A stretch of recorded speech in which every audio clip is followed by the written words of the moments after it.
युवा सैनिक गवते अक्षय लक्ष्मण की दुखद मृत्यु के बाद अग्निपथ योजना एक बार फिर से चर्चा में आई है। अग्निपथ योजना आमतौर पर अग्निवीर योजना के नाम से मशहूर है। गवते अग्निवीर के रूप में भारतीय सेना में भर्ती हुए थे। उनकी सियाचिन ग्लेशियर में ड्यूटी पर रहते हुए मृत्यु हो गई थी।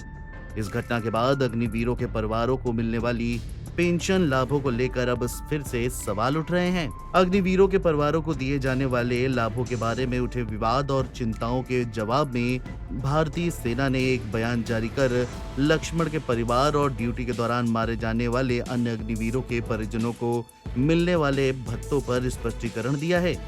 सेना के बयान के अनुसार एक अग्निवीर का परिवार 48 लाख रुपए की बीमा राशि का हकदार है। उन्हें मुआवजे के रूप में 44 लाख रुपए अग्निवीर द्वारा योगदान की गई सेवा निधि का 30% के साथ साथ सरकार की तरफ से समान योगदान और ब्याज भी मिलेगा। वही अग्निवीर की सेना में भर्ती की तारीख से 4 साल पूरे होने में जितना वक्त बचा है उसका पेमेंट भी मिलेगा। इस तरह से लक्ष्मण के परिवार को 13 लाख रुपए से अधिक मिलेंगे। इसके अतिरिक्त सशस्त्र बल बैटल कैजुअलिटी फंड से 8 लाख रुपए का योगदान और आर्मी वाइव्स वेलफेयर एसोसिएशन से परिजनों को 30,000 रुपए की तत्काल वित्तीय सहायता प्रदान की जाती है। इस तरह से देखा जाए तो गवते अक्षय लक्ष्मण के परिवार को कम से कम 1 करोड़ 13 लाख रुपए मिलेंगे। इसके अलावा तमाम लोगों के जहन में यही सवाल उठ रहा होगा कि अग्निवीरों की सैलरी क्या है, उनको मिलने वाली पॉलिसीज और अन्य भत्ते क्या हैं। चलिए इनके बारे में भी आपको बताते हैं। अग्निवीरों को पहले साल 30,000 रुपए मासिक सैलरी मिलेगी, दूसरे साल 33,000, तीसरे साल 36,500 और चौथे साल 40,000 रुपए मासिक सैलरी मिलेगी। सैलरी के अलावा रिस्क और hardship allowance, ration allowance, dress और ट्रैवल अलाउंस मिलेगा। स्पेशलाइज्ड मैन पावर के लिए IITI और दूसरे टेक्निकल इंस्टीट्यूट से युवाओं को लिया जाएगा। 4 साल पूरा होने पर जब सैनिक बाहर आएंगे तो उन्हें सेवा निधि मिलेगी।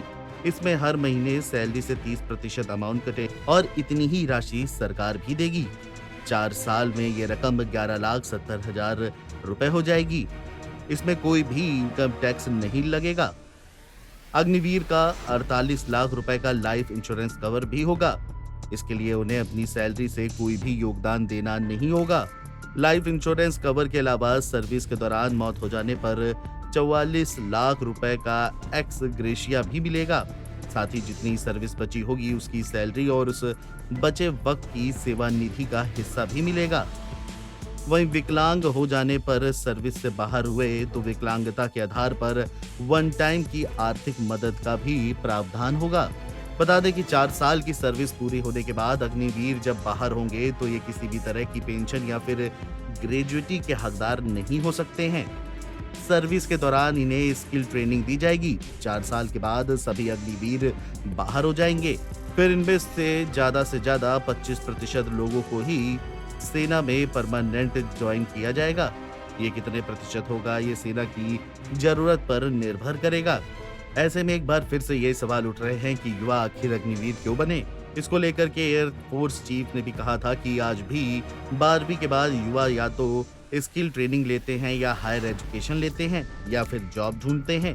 हम युवाओं को एक साथ तीनों मौका दे रहे हैं। उन्हें अच्छी सैलरी मिलेगी, 4 साल में अच्छा बैंक बैलेंस हो जाएगा, साथ ही उन्हें स्किल ट्रेनिंग भी दी जाएगी। नेशनल एजुकेशन पॉलिसी के तहत उन्हें जो भी फॉर्मल ट्रेनिंग दी जाएगी उसका क्रेडिट पॉइंट भी उन्हें मिलेगा। उससे वे 4 साल बाद हायर एजुकेशन ले सकते हैं। वे 4 साल सेना में रहकर ज्यादा आत्मविश्वास के साथ बाहर आएंगे।